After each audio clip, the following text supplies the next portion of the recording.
السلام علیکم۔ اقبال کی کچھ اشعار اور اگر میں آپ کی خدمت میں آپ کی پیش خدمت اجازت وہ مردان حق، آہ وہ مردان حق، وہ عربی شہسوار، آہ وہ مردان حق، وہ عربی شہسوار، آہ وہ مردان حق، وہ عربی شہسوار، حامل خلق عظیم، صاحب صدق و یقین، حامل خلق عظیم، صاحب صدق و یقین، آہ وہ مردان حق، جن کی حکومت سے ہے فاش یہ رمز غریب، جن کی حکومت سے ہے فاش یہ رمز غریب، سلطنت اہل دل، سلطنت اہل دل، فخر ہے شاہی نہیں، سلطنت اہل دل، فخر ہے شاہی نہیں، آہ وہ مردان حق، وہ عربی شہسوار، حامل خلق عظیم، صاحب صدق و یقین، آہ وہ تشریف لائیے۔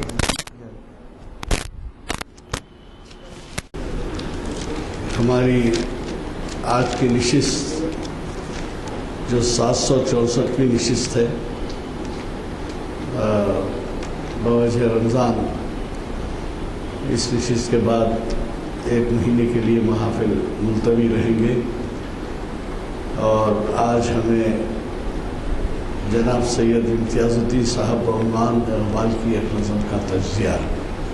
مخاطب فرما رہے ہیں۔ یہ نشست آج 25 جون 2014 مطابق 26 شعبان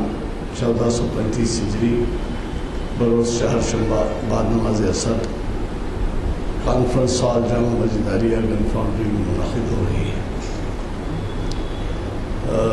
اس سے پہلے میں نے آپ سے ذکر کیا تھا کہ ایک مراسلہ کسی صاحب نے اقبالیت پر لکھا تھا کہ ہماری جو نشستیں ہیں اقبال شناسی کی، اس سے نوجوان استفادہ کریں۔ ابھی حال میں پچھلے ہفتے شاید چھپا تھا اخبار میں، پچھلے ہفتے ضیاء الدین نیت صاحب نے مخاطب کیا تھا، اور اللہ کے فضل سے پوری نشستیں پر ہو گئی تھی۔ البتہ یہاں پر جب کبھی کوئی قیمت افزا بات ہوتی ہے تو اس کا ذکر کر دیتا ہوں میں، چنانچہ آج بھی اس کا ذکر کر دیتا ہوں کہ ہمارے نوجوانوں میں شریک ہونے والوں میں کچھ میرے نواسے ہیں، ان کا نام ہے یہ ہمارے خواجہ معیز الدین صاحب ایڈوکیٹ کے فرزند ہیں اور یہاں پر محفلوں میں اکثر شریک ہوتے ہیں۔ 35,000 اسٹوڈنٹس نے اپلائی کیا تھا لا سیٹ کے لیے اور 27,000 اسٹوڈنٹس اپیئر ہوئے، اس میں انہوں نے ٹاپ کیا ہے۔ ٹاپ اس طرح سے کیا ہے کہ فرسٹ 10 میں یہ آئے ہیں، 6 نمبر پہ ریاست میں ہیں اور 5ویں نمبر پہ عثمانیہ یونیورسٹی سے۔ میں ذکر اس وجہ سے کر رہا ہوں کہ اقبال کے کلام سے وہ بھی فیضیاب ہوتے ہیں اور نوجوانوں کے لیے یہ بھی ایک سبق ہے۔ مجھے آج صبح سے اب 2 دن سے ان کے ٹی وی پہ وہ چل رہے ہیں، انٹرویوز چل رہے ہیں، اور ان کا نام ہے فرحان، ان کے ٹی وی پہ انٹرویوز اور اخباروں میں آج بھی چنانچہ سیاست پہ ہیں، اور یہاں پہ جہاں لوگ آئے انہوں نے مبارکباد دی۔ یہ میں خود سے تعریف کرنا نہیں چاہتا، اس وجہ سے عرض کر رہا ہوں کہ نہیں، وہ ان کے انٹرویوز وغیرہ چل رہے ہیں تو مصروف ہو، تو یہ تھوڑا سا ایسے نوجوانوں کے لیے جو ایک نظیر ہو سکتی ہے۔ میں اس لیے عرض کی آپ سے، آج جو عنوان ہے ہمارے جناب سید امتیاز الدین صاحب، ان کے بارے میں کہوں آپ کو کہ وہ شاید 100 سے زائد ہمارے خطابات ان کے یہاں ہوئے ہیں۔ یہ ابھی آپ سے میں نے کہا کہ یہ جو نشست ہے 764 کی نشست ہے، اس میں 100 سے زیادہ، میرا تو اندازہ ہے شاید 150 خطاب ہوئے ہوں گے ان کے۔ وہ متعلق بھی ہیں اقبال اکیڈمی کے، اور وہاں بھی ان کے خطابات ہوتے رہتے ہیں، تو وہ بھی جو ہے قابل قدر ہے، اور آج ہمارے ہاں انہی کا خطاب ہے۔ امید کہ آپ استفادہ فرمائیں۔ میں جناب سید امتیاز الدین صاحب کو مبارکباد دیتا ہوں کہ انہوں نے ہمارے ساتھ اتنی طویل مدت کے لیے ساتھ دیا، اور آج بھی وہ ہمارے پاس مخاطبت کے لیے موجود ہے۔ جناب سید امتیاز الدین صاحب۔ نحمدہ و نصلی علی رسولہ الکریم۔ آج جو نظم میں نے چنی ہے وہ کم و بیش 102 سال پرانی ہے۔ یہ اقبال نے فروری 1912 میں یہ نظم کہی تھی، اور اس وقت جیسے کچھ حالات تھے آج بھی تقریباً ویسے ہی حالات ہیں جیسے ہم روزانہ عراق کے بارے میں سنتے ہیں اور لرز جاتے ہیں کہ آخر وہاں پر عوام اپنی زندگی کیسے گزار رہے ہوں گے کہ گھر سے نکلنے کے بعد واپسی مشکل ہے، بلکہ گھر میں بیٹھے بیٹھے بھی آدمی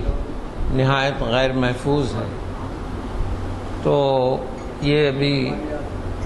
اسلام کے لیے، مسلمانوں کے لیے بہت بڑا چیلنج ہے، بہت بڑا سبق ہے، اور نہایت شرم کی بات بھی ہے۔ اب وہ جس کسی کی بھی سازشیں ہوں، لیکن قصور تو مسلمانوں کا بھی ہے۔ تو تقریباً ویسے ہی حالات 1912 کے قریب بھی تھے۔ اس وقت بھی امت مسلمہ مختلف آزمائشوں سے دوچار تھی۔ تو یہ نظم اقبال نے کہی تھی، اس کا عنوان ہے شمع اور شاعر۔ اقبال کے کلام میں شمع اور شاہین، اسی طرح لالا، ایسے بہت سے استعارے ہیں جو اقبال نے استعمال کیے ہیں، اور شاعر کے عنوان سے ان کی 3 نظمیں بانگ درا میں ہیں، یعنی محض شاعر کے عنوان سے 2 نظمیں ہیں اور شمع اور شاعر یہاں۔ تو اقبال شمع کے ذریعے سے بہت سی باتیں ایسی کہلواتے ہیں جو ہمارے لیے سبق آموز ہیں۔ تو یہ نظم فروری 1912 میں لکھی گئی تھی۔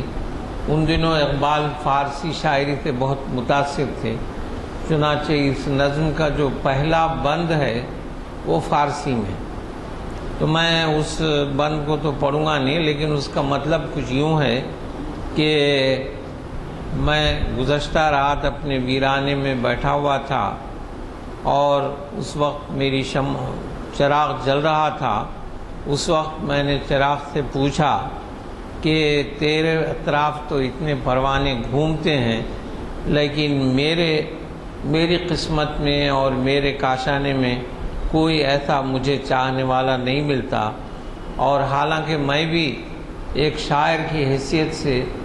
برسوں سے اپنے آپ کو جلا رہا ہوں، لیکن کوئی بھی میرا پرستار نہیں ہے۔ اور تیرا یہ حال ہے کہ تیرا جو شعلہ ہے وہ ایسی ہے جیسا کہ کلیم شعلہ طور کو دیکھ کر گئے تھے تو پروانے تیری طرف اسی طرح آتے ہیں۔ تو یہ بات فارسی پہلے بند میں ہے۔ اس کے بعد شمع اس کو جواب دیتی ہے کہ شاعر کو کہ مجھ کو جو موج نفس دیتی ہے پیغام اجل، لب اسی موج نفس سے ہے نوا پیرا تیرا۔ موج نفس پیام اجل دینا بڑی عجیب سی بات معلوم ہوتی ہے کہ نفس بولتے ہیں آدمی کی زندگی کو، سانس کو، اور شمع یہ کہہ رہی ہے کہ مجھے جو ہے موج نفس پیغام اجل دیتی ہے، تو اس کا مطلب یہ ہے کہ جب آپ پھونک مارتے ہیں تو شمع بجھ جاتی۔ تو شمع کا کہنا یہ ہے کہ مجھے پھونک مار کے کوئی بجھا دیتا ہے، لیکن تیری اسی موج نفس سے گویا تو اپنی قوم کو آواز دے رہا ہے اور تیرا اپنے کلام سے تو لوگوں کو جگا رہا ہے۔ میں تو جلتی ہوں کہ ہے مضمر میری فطرت میں سوز، تو فروزہ ہے کہ پروانوں کو ہو سودا تیرا۔ تو اس نظم کے 7 بند ہیں، ابتدائی 4 بند ایک مختلف خیال سے ہیں، اس کے بعد آخری 3 بند گویا ایک امید افزا پہلو لیے ہوئے ہیں۔ تو شمع یہ کہتی ہے کہ میں تو جلتی ہوں کہ ہے مضمر میری فطرت میں سوز، تو فروزہ ہے کہ پروانوں کو ہو سودا تیرا۔ شمع یہ کہتی ہے کہ میں اس لیے جل رہی ہوں کہ میری فطرت میں ہی جو ہے جلنا ہے، لیکن تو اپنے آپ کو روشن اس واسطے رکھتا ہے کہ تیرے پاس پروانے آئیں، تیری تعریف ہو۔ گریہ ساما میں کہ میرے دل میں ہے طوفان اشک، شبنم افشاں تو کہ بزم گل میں ہو چرچا تیرا۔ یعنی میں جو روتی ہوں ایک لحاظ سے اور میرے سینے میں گویا اشکوں کا طوفان ہے، وہ اس لیے ہے کہ میرے دل کی یہی کیفیت ہمیشہ رہتی ہے، لیکن تو گویا شبنم چھڑک رہا ہے چمنستان میں تاکہ تیرا چرچا ہو باغ میں۔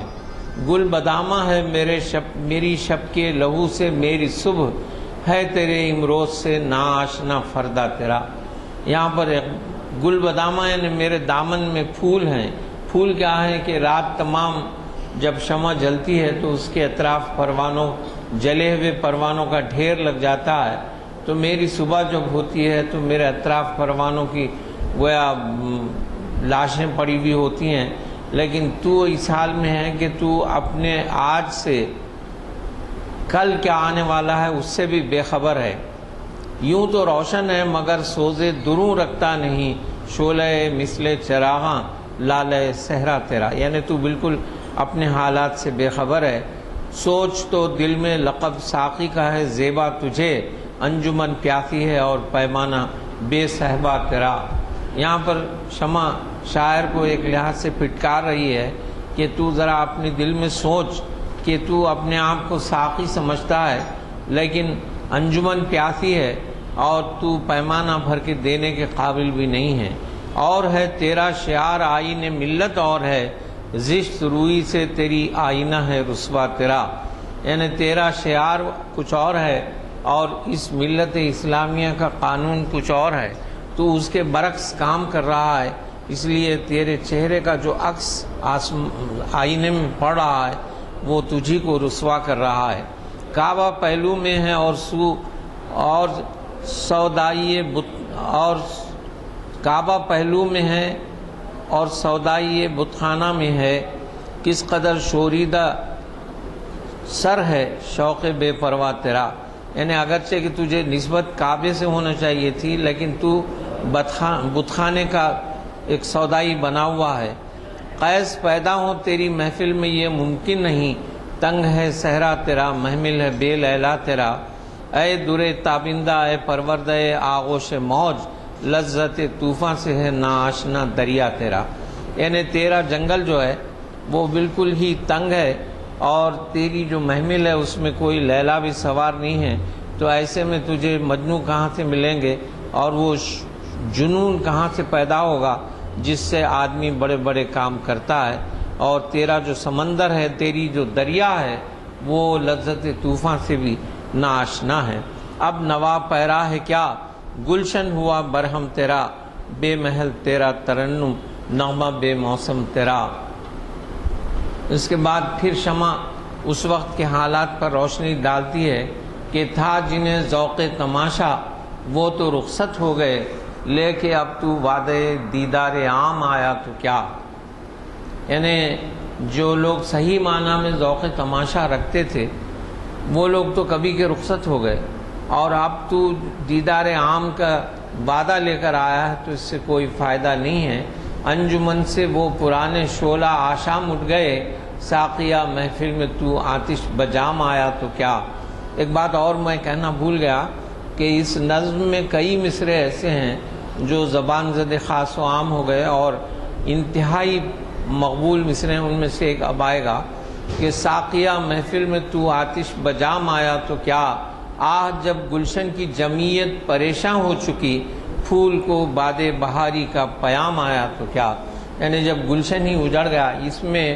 غدر اور اس کے بعد کے حالات اور مسلمانوں کی تباہی کا ذکر ہے کہ جب ایسے حالات پیدا ہو گئے تو اب تو باد بہاری کا پیام کسے دے سکتا ہے۔ آخر شب دید کے قابل تھی بسمل کی تڑپ، صبح دم کوئی اگر بالائے بام آیا تو کیا۔ یہ مصرع بھی بہت مشہور ہے۔ بجھ گیا وہ شعلہ جو مقصود ہر پروانہ تھا، اب کوئی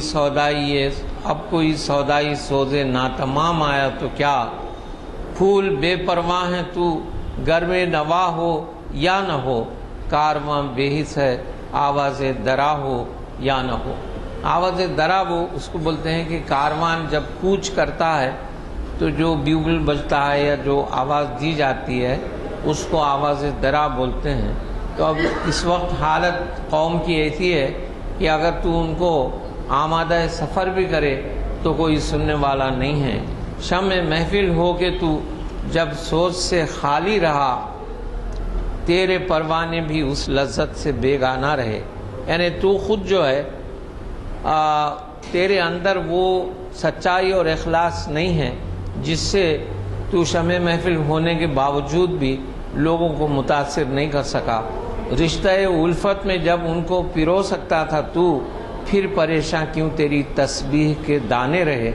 یعنی تو ایک زمانے میں لوگوں میں اتحاد و اتفاق کا جذبہ پیدا کر سکتا تھا، لیکن تیری تسبیح کے دانے خود الجھے ہوئے رہے، پریشاں رہے۔ شوق بے پرواہ گیا، فکر فلک پیما گیا، تیری محفل میں نہ دیوانے نہ فرزانے رہے۔ یعنی جو محفلیں اجڑتی چلی گئیں،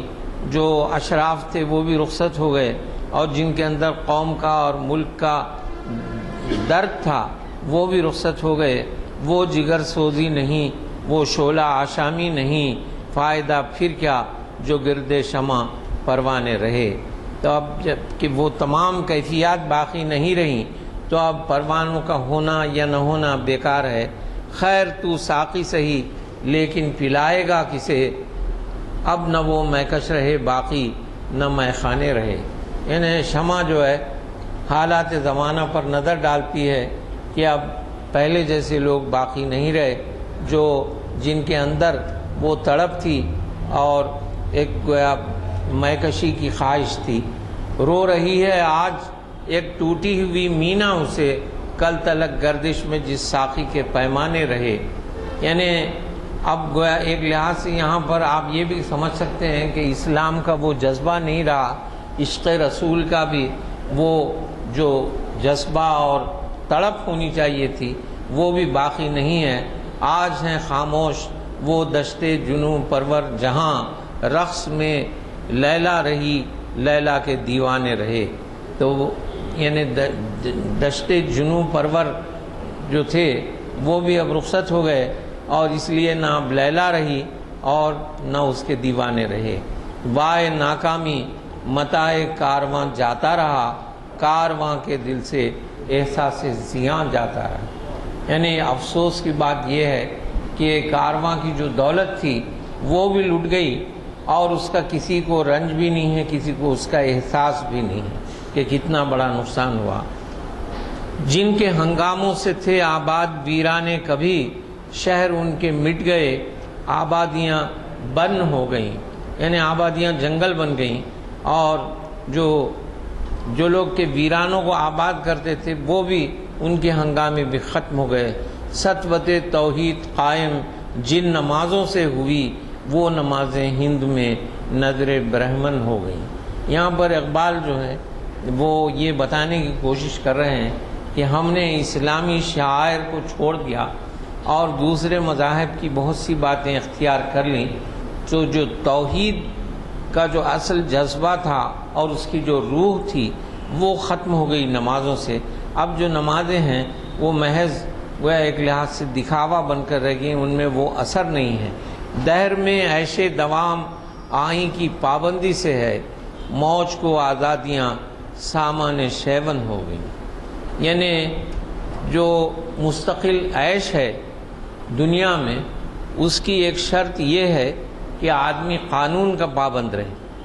اور موج کو آزادیاں سامان شیون ہو گئیں۔ یعنی موج جو ہوتی ہے سمندر کی، اس کی اہمیت اسی وقت ہوتی ہے کہ جب وہ دوسری موجوں کے ساتھ مل کر رہے، اگر وہ ساحل سے ٹکراتی ہے تو پاش پاش ہو جاتی ہے، اس کا وجود ختم ہو جاتا ہے۔ تو یہ مسلمانوں میں بھی جو ایک طرح کے افتراق پیدا ہوا اور وہ لوگ الگ الگ فرقوں میں بٹ گئے، تو ان کا حال ایسی ہو گیا جیسے موج ساحل سے جا کر ٹکرائے اور اس کا وجود ختم ہو جائے۔ تجلی کو تمنا جن کے نظاروں کی تھی، وہ ناامید نور ایمن ہو گئیں۔ یعنی خود اللہ تعالیٰ وہ ایک لحاظ سے جن کے نظاروں کو پسند فرماتا تھا، کہ جس طرح موسیٰ کو بلایا اور اللہ کے نیک بندوں پر اس کی شفقت تھی، لیکن مصیبت یہ ہے کہ اللہ تو ابھی بھی مائل بکرم ہے، لیکن کوئی اس سے فائدہ اٹھانے والے نہیں ہیں، اور لوگ نا امید ہو گئے۔ اڑتی پھرتی تھیں ہزاروں بلبلیں گلزار میں، دل میں کیا آئی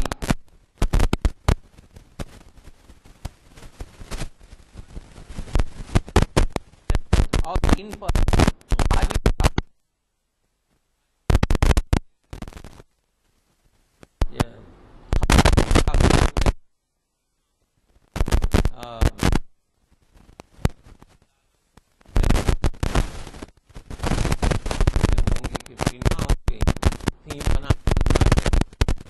شب کے پردے میں نہاں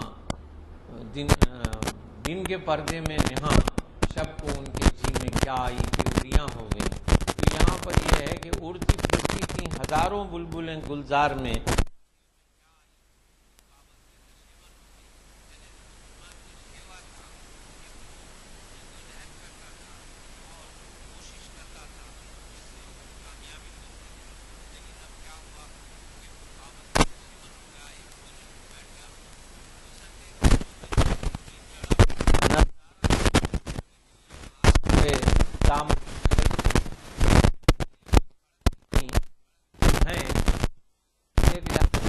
آسمان جاتا ہے اور ان کی نگاہیں پڑتی، لیکن آج اور دنیا خوف بھی طاری ہوتا تھا، روک ہوتا ہے کہ وہ بجلیاں بجائے آشیانے جلانے کے، آشیانوں کے اندر ہی آرام سے سو رہی ہیں۔ دیدہ خونبار ہو منت کشے گلزار کیوں، اشک پہم سے نگاہیں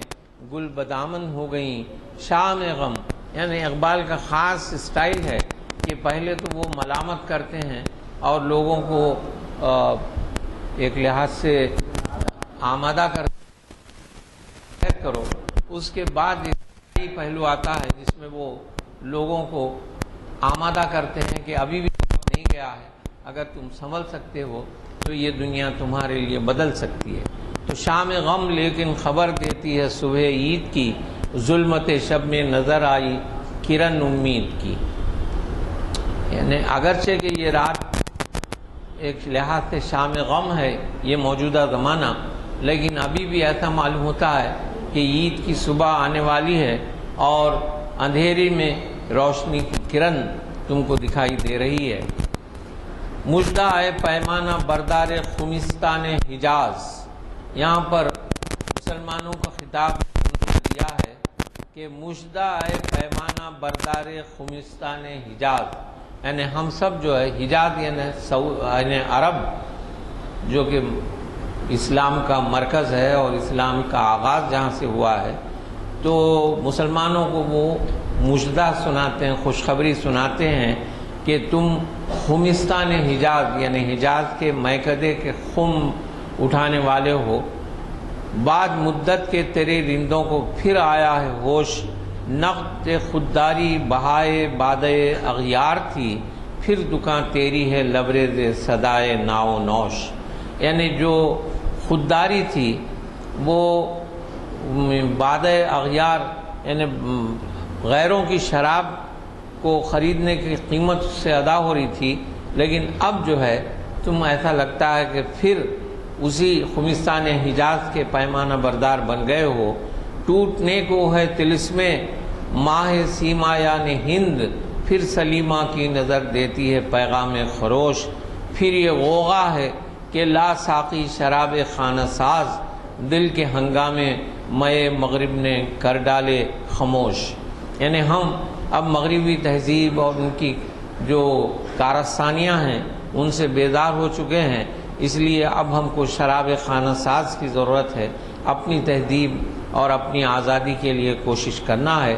نغمہ پیرا ہو کہ یہ ہنگام خاموشی نہیں ہے، سحر کا آسماں خورشید سے مینا بدوش، یعنی اب جو ہے پھر تیرا کام ہے کہ تو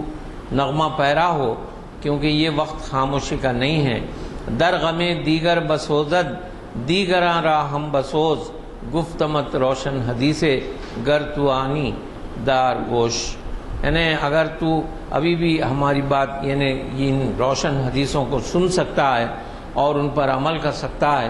تو یہ جو ہے یہ غم کی کیفیت ختم ہو سکتی ہے۔ کہہ گئے ہیں شاعری جزویست از پیغمبری، ہاں سنا دے محفل ملت کو پیغام سروش،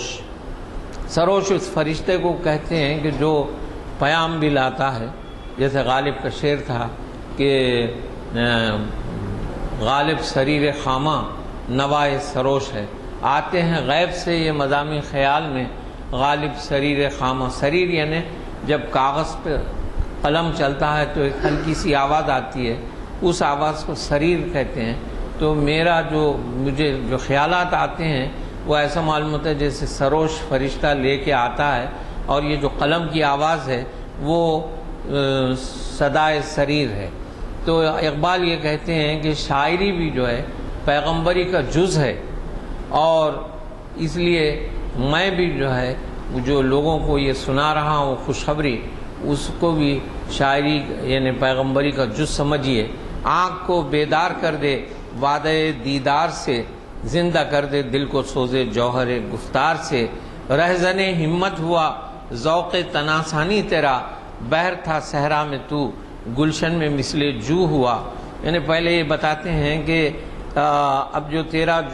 ذوق تناسانی ہے یعنی کاہلی اور ایک لحاظ سے پچھڑا پن جو ہے وہ تیری ہمت کو ختم کر چکا ہے، اور تو سمندر تھا لیکن اب بالکل معمولی سے چشمہ بن گیا ہے، اپنی اصلیت پہ قائم تھا تو جمعیت بھی تھی، چھوڑ کر گل کو پریشاں کاروان بو ہوا، یعنی جب تو اصلیت پر قائم تھا تو ایک قسم کا آرگنائزیشن اور اتحاد تھا، زندگی قطرے کی سکھلاتی ہے اسرار حیات، یہ کبھی گوہر کبھی شبنم کبھی آنسو ہوا، یعنی اقبال کہتے ہیں کہ قطرہ بھی جو ہے اپنی جگہ اہم ہے کہ یہ کبھی موتی بن جاتا ہے، کبھی شبنم ہو جاتا ہے، کبھی آنسو ہوتا ہے، اور ہر اعتبار سے وہ نہایت متاثر کن ہوتا ہے، پھر کہیں سے اس کو پیدا کر بڑی دولت ہے یہ زندگی کیسی جو دل بیگانہ پہلو ہوا، یعنی تیرا دل جو ہے اپنے پہلو کو چھوڑ کر نکل گیا ہے، اس کو دوبارہ اپنے قابو میں لا، آبرو باقی تیری ملت کی جمعیت سے تھی، جب یہ جمعیت گئی دنیا میں رسوا تو ہوا۔ یہاں پر اقبال اتحاد و اتفاق کی طرف لوگوں کی توجہ دلاتے ہیں، اور آج بھی گویا امت مسلمہ کو اتحاد اور اتفاق کی ضرورت ہے، چنانچہ یہ مشہور شعر ہے جو ہر ایک کے لیے سبق آموز ہے کہ فرد قائم ربط ملت سے ہے، تنہا کچھ نہیں، موج ہے دریا میں اور بیرون دریا کچھ نہیں، پردہ دل میں محبت کو ابھی مستور رکھ، یعنی اپنی میں کو رسوا صورت مینا نہ کر، یعنی تیرے دل میں جو محبت ہے ابھی دنیا پہ اس کو ظاہر مت کر، چھپا کر رکھ، یعنی جیسا شراب کو شیشے میں ڈالنے کے بعد وہ جب صاف نظر آتی ہے تو وہ ایک لحاظ سے رسوا کن معلوم ہوتی ہے۔ خیمہ زن ہو وادی سینہ میں مانند کلیم، شعلہ تحقیق کو غارت گرے کاشانہ کر، شمع کو بھی ہو ذرا معلوم انجام ستم، صرف تعمیر سحر خاکستر پروانہ کر، یعنی جو لوگ آج تم پر ظلم کر رہے ہیں ان لوگوں کو یعنی یہ معلوم ہو کہ جو ہے کس طرح تمہاری سحر تعمیر ہو رہی ہے اس خاکستر پروانہ سے۔ تو اگر خوددار ہے منت کشے ساقی نہ ہو، عین دریا میں ہوا باساں نگوں پیمانہ کر، یعنی اگر تو خوددار ہے تو ساقی کی منت سماجت مت کر۔ دیکھ کے دریا میں جب بلبلا ہوتا ہے تو حالانکہ وہ دریا میں ہوتا ہے لیکن اس میں پانی کا قطرہ تک نہیں ہوتا، وہ گویا ہوا سے بنتا ہے جنوں تیرا نیا پیدا نیا ویرانہ کر، کیفیت باقی پرانے کوہ صحرا میں نہیں، ہے جنوں تیرا نیا پیدا نیا ویرانہ کر، یعنی اقبال یہ کہتے ہیں کہ اب پرانے طریقوں کو چھوڑ اور نئے طریقوں کو اپنا، خاک میں تجھ کو مقدر نے ملایا ہے اگر، تو عصا افتاد سے پیدا مثال دانا کر، یعنی اگرچہ کہ دنیا تجھے خاک میں ملا رہی ہے لیکن تو اس خاک میں دب کر بھی گویا ایسا پودا بن، ایسا تناور درخت بن کر ابھر کہ جو تیرے لیے عصا بن جائے اور امت کے لیے سہارا بن جائے۔ ہاں اسی شاخ کہن پر پھر بنا لے آشیاں،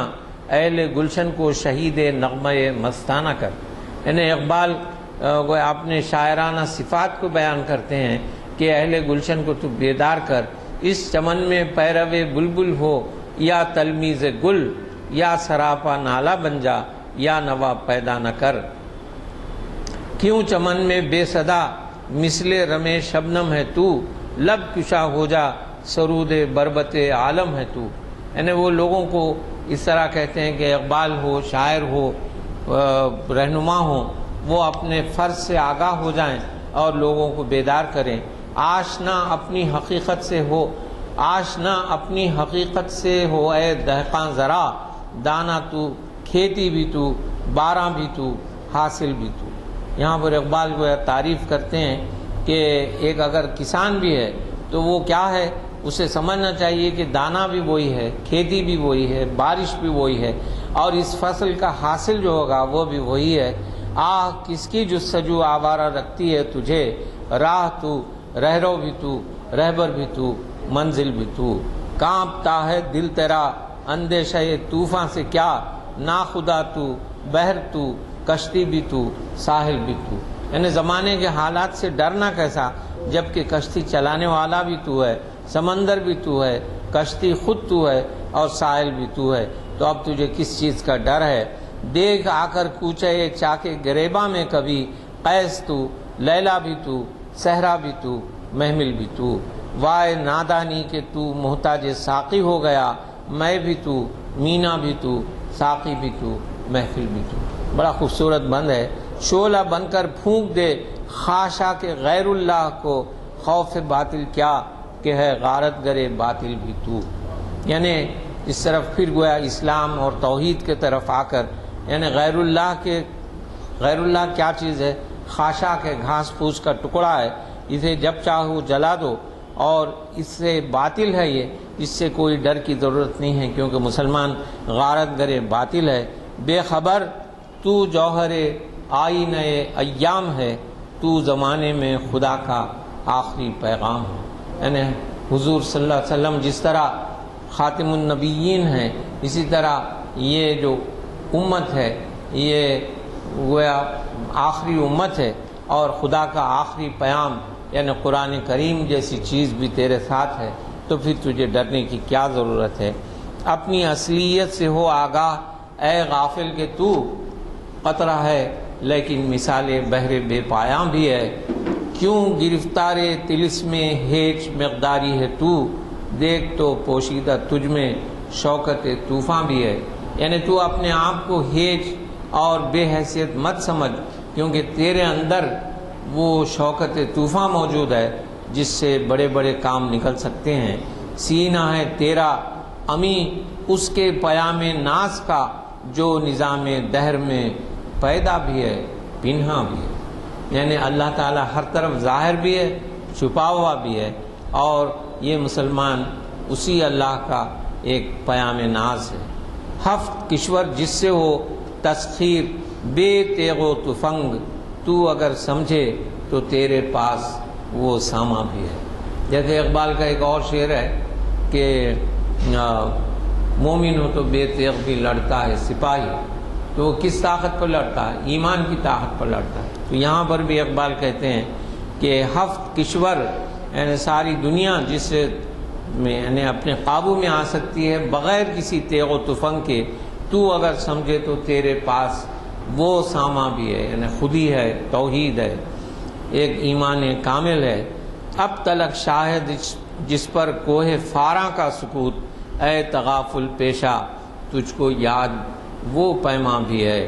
یعنی کوہ فاراں جہاں سے حضور صلی اللہ علیہ وسلم نے اپنا پیام دیا تھا اور لوگوں کو مسلمان ہو جانے کے لیے کہا تھا اور ایمان اختیار کرنے کے لیے اور شرک دور کرنے کے لیے کہا تھا، تو وہ فاران کی چوٹیوں سے آپ صلی اللہ علیہ وسلم کی آواز بلند ہوئی تھی۔ تو کیوں اے تغافل پیشہ، کیا تجھ کو وہ پیمان یاد نہیں ہے؟ تو ہی ناداں چند کلیوں پر قناعت کر گیا، ورنہ گلشن میں علاج تنگی دامہ بھی ہے۔ یعنی چند فتوحات کے بعد ہی تو خاموش ہو گیا، لیکن علاج تنگی دامہ بھی گلشن میں ہے۔ دل کی کیفیت ہے پیدا پردہ تقریر میں، کسوت مینا میں مستور بھی اریاں بھی ہے۔ یعنی جو دل کی کیفیت ہے وہ میری تقریر کے پردے میں ہے، جو چھپی ہوئی بھی ہے اور ظاہر بھی ہے۔ پھونک ڈالا ہے میری آتش نوائی نے مجھے، اور میری زندگانی کا یہی ساما بھی ہے۔ یعنی میں اپنی قوم کے لیے مر مٹا ہوں، لیکن اس کے باوجود بھی یہی میری زندگی ہے کہ میں آتش نوائی کرتا رہوں، لوگوں کو بیدار کرتا رہوں۔ راز اس آتش نوائی کا میرے سینے میں دیکھ، جلوہ تقدیر میرے دل کے آئینے میں دیکھ۔ یعنی اقبال کہتے ہیں شمع سے کہ میری آتش نوائی کا راز میرے سینے میں دیکھ، اور جو آنے والے دن ہیں ان کا جلوہ بھی میرے دل کے آئینے میں دیکھ۔ اور یہاں سے اقبال کی پیشن گوئی شروع ہوتی ہے، جو افسوس کے ساتھ کہنا پڑتا ہے کہ ابھی پوری طرح ظاہر نہیں ہوئی، کہ آسماں ہوگا سحر کے نور سے آئینہ پوش، آسماں ہوگا سحر کے نور سے آئینہ پوش، یعنی پورا آسمان روشن ہو جائے گا اور ظلمت رات کی سیما پا ہو جائے گی۔ سیما بولتے ہیں پارے کو، اور جو رات کی ظلمت ہے وہ جس طرح پارا غائب ہو جاتا ہے، وہ تیزی سے ظلمت اندھیرا دور ہو جائے گا، روشنی پھیل جائے گی۔ اس قدر ہوگی ترنم آفریں باد بہار، نکہت خوابیدہ غنچے کی نوا ہو جائے گی۔ یعنی باد بہار میں ایسی خاصیت ہوگی کہ خاموش چیز کی بھی آواز گونجے گی، جیسے خوشبو ہے جس کی کوئی آواز نہیں ہوتی، تو سوئی ہوئی خوشبو جو غنچے کے اندر ہے اس کی آواز بھی سنائی دے گی۔ آ ملیں گے سینہ چاکا نے چمن سے سینہ چاک، یعنی جو برباد شدہ لوگ ہیں جو آج الگ الگ ہیں، وہ آ ملیں گے سینہ چاکا نے چمن سے سینہ چاک، بزم گل کی ہم نفس باد صبا ہو جائے گی، شبنم افشانی میری پیدا کرے گی سوز و ساز، شبنم افشانی میری پیدا کرے گی سوز و ساز، اس چمن کی ہر کلی درد آشنا ہو جائے گی، دیکھ لوگے سطوت رفتار دریا کا معال، موج مضطر ہی اسے زنجیر پا ہو جائے گی۔ یعنی یہ جو قوتیں ہیں، ظالمانہ قوتیں جو ہماری ملت کو تباہ کرنے پہ تلی ہوئی ہیں، یہ گویا ان کا ایک دریا کی طرح، سیلاب کی طرح ہم کو بہا لے جانا چاہتے ہیں۔ ان کی موجیں ہی ان کے حق میں زنجیر پا بن جائیں گی اور ان کا بہنا اور ان کا تباہ کرنا رک جائے گا۔ پھر دلوں کو یاد آ جائے گا پیغام سجود، پھر جبیں خاک حرم سے آشنا ہو جائے گی، یعنی سجدوں کی یاد پھر دلوں میں آئے گی، یعنی لوگ پھر سے اسلام کی طرف رجوع ہوں گے، اور پھر جبیں خاک حرم سے یعنی حرم شریف سے وہ پھر ہماری زمینیں آشنا ہوں گی، یعنی مسلمان اپنے مذہب کی طرف رجوع کریں گے۔ نالے سیاد سے ہوں گے نوا ساما طیور، خون گلچی سے کلی رنگی قبا ہو جائے گی، یعنی بالکل الٹی بات اقبال کر رہے ہیں کہ صیاد جو کہ پرندوں کو پکڑتا ہے وہ رونے لگے گا، اور جو پرندے ہیں وہ گانے لگیں گے اور اپنی خوشی منائیں گے، اور جو پھول توڑ کر پھولوں کو برباد کرتا ہے اس کے خون سے کلیاں جو ہے رنگین ہو جائیں گی۔ آنکھ جو کچھ دیکھتی ہے، یہ تو انتہائی مشہور شعر ہے کہ آنکھ جو کچھ دیکھتی ہے لب پہ آ سکتا نہیں، محو حیرت ہوں کہ دنیا کیا سے کیا ہو جائے گی۔ شب گریزاں ہوگی آخر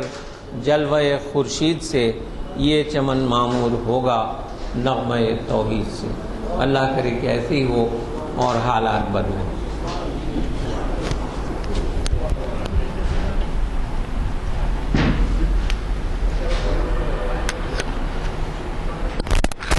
چنانچہ یہ عطیہ جو ہے آج بین الاقوامی طور پر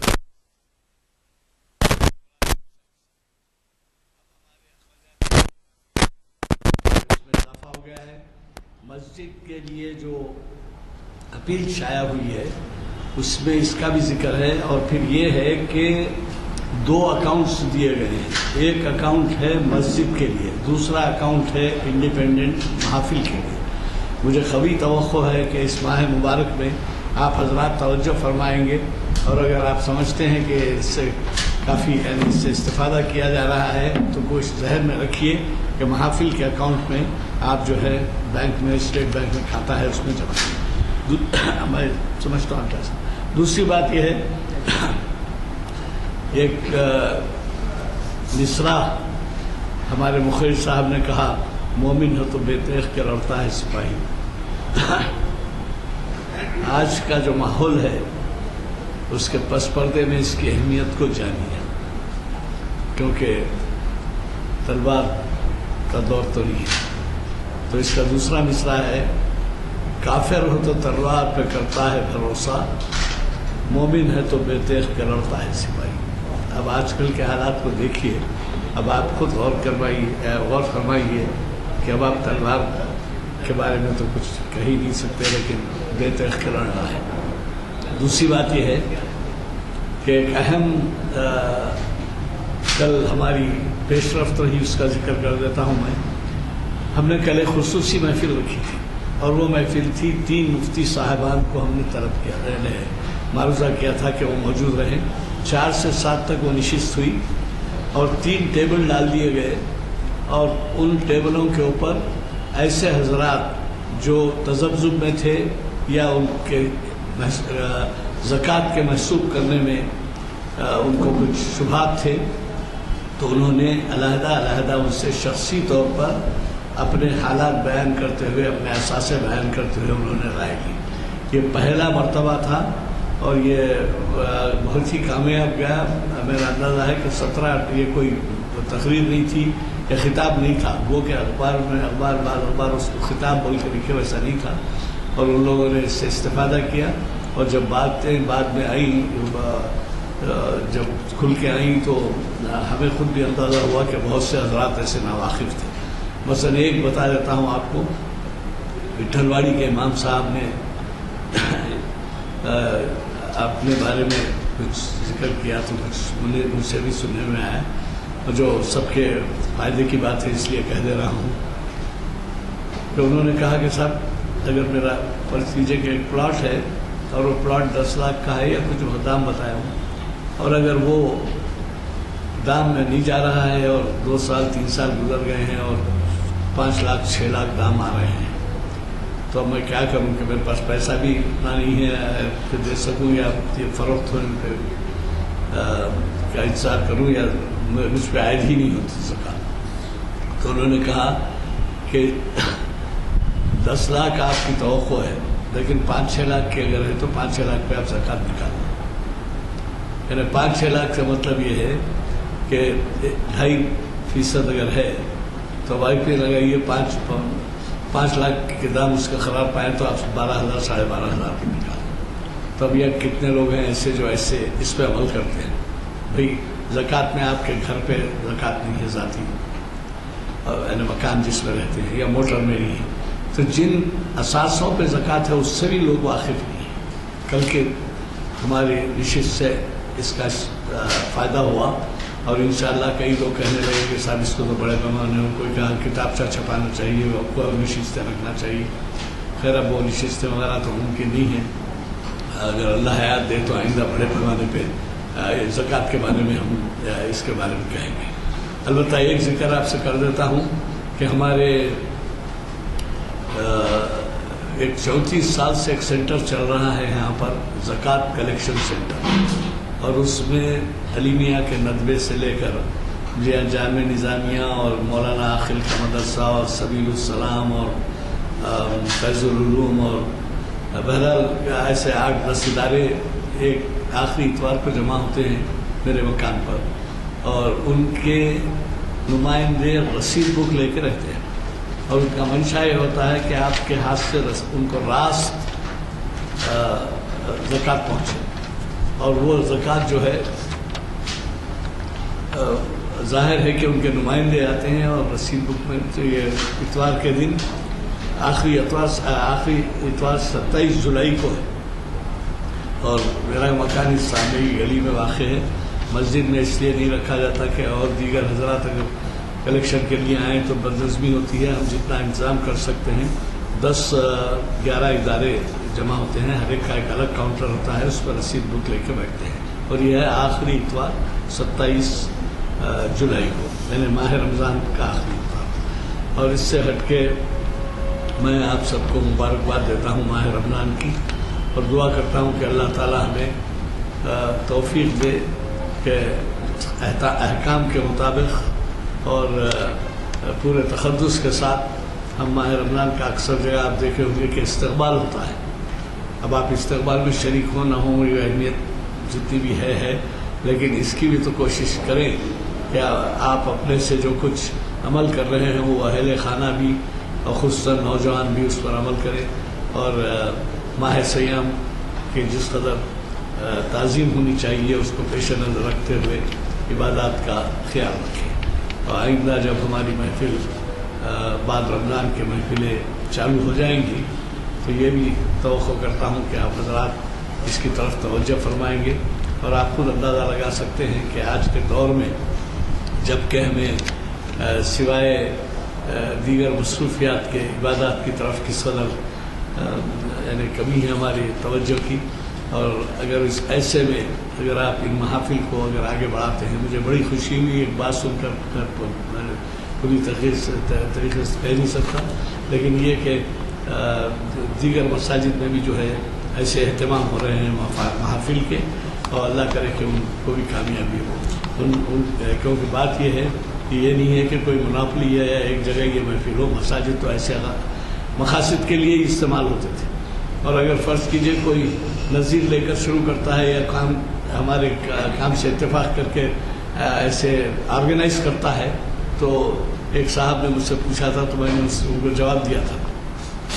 کہ میرے سامنے وہ آپ کیوں ذکر کر رہے ہیں کہ فلاں مسجد میں بھی میں ایسا کرنا چاہتا ہوں، کیا میری اجازت کی ضرورت ہے؟ تو انہوں نے کہا نہیں ایسی بات نہیں ہے، مگر میں آپ کے خدمت بلائی دیکھیے، ایک شمع سے اگر دوسری شمع جلتی ہے تو روشنی زیادہ ہوتی ہے یا کم ہوتی ہے کچھ، تو بہرحال خوشی کی بات ہے کہ وہ وہاں پر بھی شروع ہوئی، ایسے محافل ہیں۔ اللہ تعالیٰ یعنی اگر توفیق دے تو آپ جن مساجد سے متعلق ہیں اس میں بھی کریے کوشش، اور وہاں پر بھی محافل چالو کر، کیونکہ میں جیسے پہلے بھی کہہ چکا ہوں کہ مساجد کا استعمال صرف نماز کے لیے نہیں ہے، بلکہ آپ تاریخ سے واقف ہیں کہ مساجد کے سرکار دو عالم کے زمانے سے کیسے کیا استعمال ہوتے رہے ہیں، کیسے مراکز بنے ہیں، بہرحال اللہ کا لاکھ لاکھ شکر ہے. اب شکر دعا کا وقت ہے. میں گزارش کرتا ہوں. ہاں آئیے. یہ تو میں 2 واقعات بولنا چاہتا ہوں جو اسی شہر سے متعلق ہے. ایک تو انیس الدین صاحب جو تفسیر کا بیان کرتے تھے اسی مسجد میں، وہ جدہ میں تھے، اور ایک وقت ہوا یہ کہ اس مسجد میں وہ یعنی میں نے جدہ میں جو جس محلے میں وہ لوگ رہتے تھے وہاں کا بور ویل فیل ہو گیا اور پانی بالکل وہ ہو گیا اور لوگ پریشان ہوئے بہت، اور ہر شخص یہ چاہ رہا تھا کہ کس طرح جلد سے جلد پانی کا انتظام کیا جائے. تو فجر کی نماز کے بعد سنا، جبکہ یہ مولوی صاحب جدہ ہی میں تھے،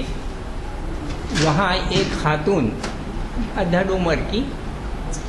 ہر محلے کے ہر فلور میں ہر یعنی مکان میں وہ جاتی، دستک دیتی، اور بیل بجانے کے بعد جو صاحب آتے باہر ان سے یہ کہتی کہ دیکھو بھائی آپ پانی کم ہو گیا ہے، بور فیل ہو گیا ہے، انتظام کر رہے ہیں، اس سے پہلے میں آپ سے یہ گزارش کرتی ہوں کہ آپ اپنا زکوٰۃ کا حساب ٹھیک سے کر لیجیے. بس یہی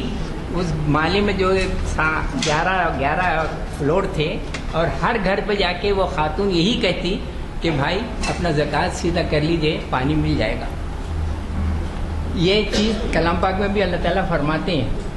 کہ یعنی پانی کم ہونے کی صورت میں یعنی اس کا سبب ایک زکوٰۃ میں کمی بھی ہے. دوسری چیز یہ ہے، اسی علاقے کا ایک واقعہ ہے، وہ اس طرح کہ مولانا مودودی صاحب یہیں رہتے تھے. مالا کنڈے کی مسجد کے بازو جو مکان ہے اس کے اوپری حصے میں رہتے تھے، اور عصر کی نماز کے بعد عصر اور مغرب کے درمیان کچھ گفتگو کرتے تھے، لوگ آ کے ان کے پاس بیٹھتے تھے. اس زمانے میں محمود یار جنگ جو تعلیمات کے صدر تھے وہ ان کے پاس آ کے اکثر بیٹھا کرتے تھے. وہ صاحب چونکہ تعلیمات کے بھی صدر تھے، تو ماہر صاحب نے کہا کہ بھائی آپ کی جو کتاب ہے دینیات وہ اس مرتبہ اس سال نکال دی گئی ہے، کیوں نہیں آپ محمود یار جنگ سے بات کرتے، آپ پڑھاتے ہیں. تو انہوں نے کہا کہ نہیں ایسی بات نہیں ہے، کوئی اور اچھی کسی کتاب آ سکتی ہے تو آنے دیجیے، میں اس پہ بات نہیں کروں گا. ہوا یہ کہ ایک دن یہ عصر کی نماز کے بعد زکوٰۃ پہ بات کر رہے تھے، تو بات ہوئی، محمود نواز یاد سنے وہ. اس کے 5-6 دن کے بعد پھر محمود یار تشریف لائے، اور وہ اس طرح آئے کہ اپنی گاڑی میں سے اترے تو ان کے ہاتھ میں کچھ 2 تھیلیاں تھیں اور ان کا ڈرائیور بھی کچھ تھیلی لیا ہوا آیا. اوپر آنے کے بعد وہ بولے کہ مودودی صاحب آپ کے پرسوں والے بیان کے بعد سے مجھے نیند نہیں ہے، میں سو نہیں سکا ہوں، اور یہ میں سب لایا ہوں جو بھی میرے پاس ہے، آپ اس کو تولیے اور بتائیے کہ میں کتنی اس پہ زکوٰۃ مجھ پہ واجب ہوتی ہے. تو ماہر القادری نے لکھا کہ میں نیچے جا کے ترازو لایا اور باٹ اور ترازو لایا اور میں تولتے جاتا تھا. مولانا مودودی نے گوشوارہ بنایا، گوشوارہ بنا کے یہ کہا کہ دیکھیے بھائی اتنا سونا ہوتا ہے، اس میں یہ زیور کا جو یعنی قیمتی پتھر وغیرہ ہیں یہ ہے، اس کے لحاظ سے یہ بنتا ہے. اب آپ کتنے سال کی دینا چاہتے ہیں یا کتنے سال کی آپ نہیں دیے ہیں وہ تو میں بول نہیں سکتا، آپ وہ کریں. تو یہ 2 واقعات میں آپ کو سنانا چاہتا تھا کہ بولنے والے کی زبان سے بھی اثر ہوتا ہے، اور یہ جو خاتون آ کے بول کے گئی اس کا نتیجہ یہ نکلا کہ دوسرے دن وہی بور ویل خود بخود چالو ہو گیا. یہ انیس الدین صاحب نے خود کہا کہ صاحب اس سے آپ کو سبق اس طریقے سے لینا ہے کہ شاید وہ 50,000 آپ کے ہوں یا 1 لاکھ 2 لاکھ ہوں، کسی صاحب نے 1 لاکھ روپے کا خرچ دیا کسی، اور یہ دریافت کرنا چاہتے تھے کہ وہ خرچ کی رقم تو میرے قبضے میں نہیں ہے، میں تو دے چکا ہوں، کیا اس کے اوپر زکوٰۃ واجب ہے یا زکوٰۃ لازم ہے. تو آپ اندازہ لگائیے، جب پوچھا انہوں نے تو سامعین میں سے کچھ نے ہاتھ اٹھائے اور کہا کہ نہیں ہے زکوٰۃ اس پہ واجب، کسی نے کہا کہ ہے. تب آپ اندازہ لگائیے کتنا تذبذب ہے ہمارے کیلکولیشنز میں، ہمارے اسسمنٹ میں، محسوب کرنے میں، کہ اعلیٰ تعلیم یافتہ اور صاحب ثروت جو صاحب نصاب کہلاتے ہیں ان میں یہ اختلاف ہے کہ نہیں دینا چاہیے نہیں دینا چاہیے. اب سوال جواب سنیے. مفتی صاحب نے کہا کہ اگر